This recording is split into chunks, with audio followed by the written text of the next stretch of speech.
Shalom, selamat pagi, selamat berjumpa kembali sahabat-sahabat Kuntum terkasih dalam Kuntum edisi hari Senin tanggal 15 November tahun 2021. Hari ini Kuntum mengambil tema dengan judul Iman, Percaya, dan Harapan.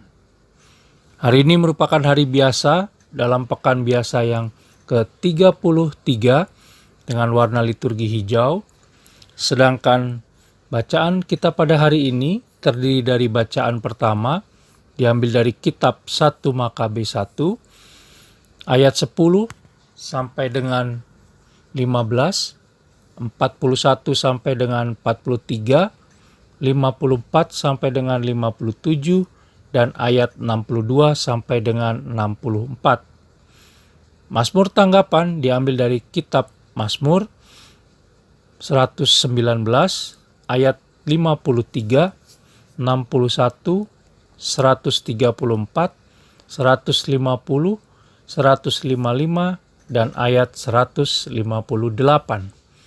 Adapun bait pengantar Injil diambil dari Injil Yohanes 8 ayat 12. Sedangkan bacaan Injil kita sendiri hari ini diambil dari Injil Lukas 18 ayat 35 sampai dengan 43.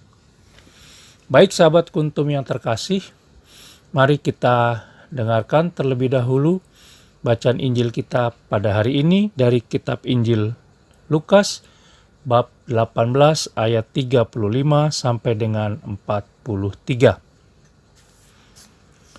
Waktu Yesus hampir tiba di Yeriko, ada seorang buta yang duduk di pinggir jalan dan mengemis. Waktu orang itu mendengar orang banyak lewat, ia bertanya, "Apa itu?" Kata orang kepadanya, "Yesus orang Nazaret lewat." Lalu ia berseru, "Yesus anak Daud, kasihanilah aku." Maka mereka yang berjalan di depan menegur dia supaya ia diam.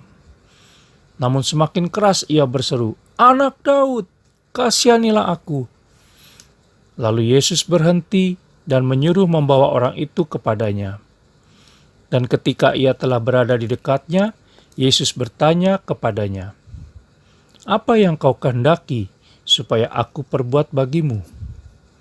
Jawab orang itu, "Tuhan, supaya aku dapat melihat." Lalu kata Yesus kepadanya, "Melihatlah engkau, imanmu telah menyelamatkan engkau." Dan seketika itu juga melihatlah ia, lalu mengikuti dia sambil memuliakan Allah.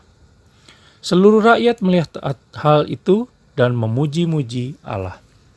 Demikianlah sabda Tuhan, terpujilah Kristus.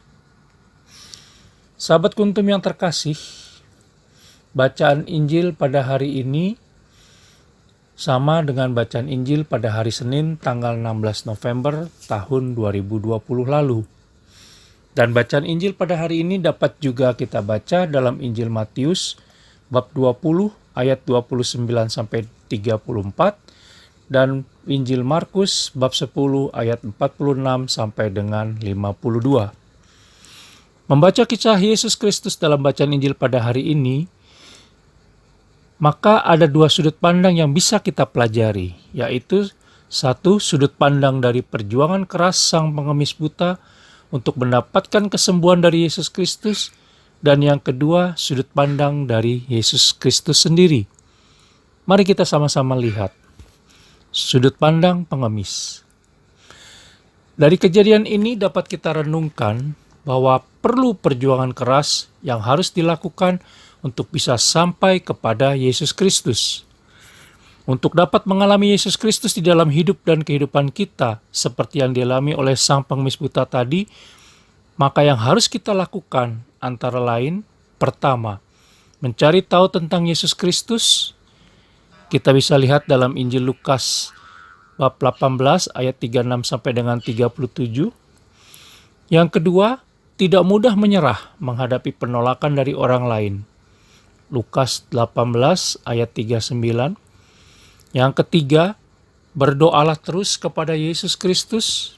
Lukas 18 ayat 38b dan 40 sampai 41.